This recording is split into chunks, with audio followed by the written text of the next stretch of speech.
There are things from our childhood that come back to us. A happy memory, an embarrassing moment, or even finding a long-lost toy. Yes, but for one Michigan boy, something he never expected to see again was found nearly 30 years later. Alana Holland shares how it all started with a trip to the river. It was a couple weeks ago. Hidden away from the world. Down by the Baldwin River. Nestled in the leaves and twigs.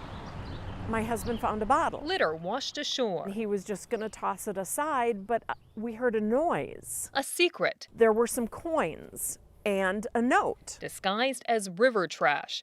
Tammy Bailey saw the potential. The note was so brittle that I had to cut this old plastic bottle open to get the note out. 4 dimes, once silver, now green, and a note, once white, now yellow and fragile, but she could still read it. The note said to please contact Billy Stone, and it gave me an address in Grand Haven. The date? September 16th, I believe, of 1996. 27 years ago.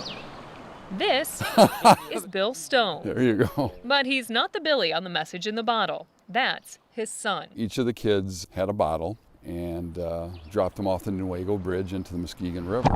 In 1996, 8-year-old Billy and his 3 siblings left messages to the future with their dad. And I can still see them today. They're peering over the railing, looking down as their bottles are falling in there, and then we watched them float away. Then they went to get ice cream and forgot all about the notes.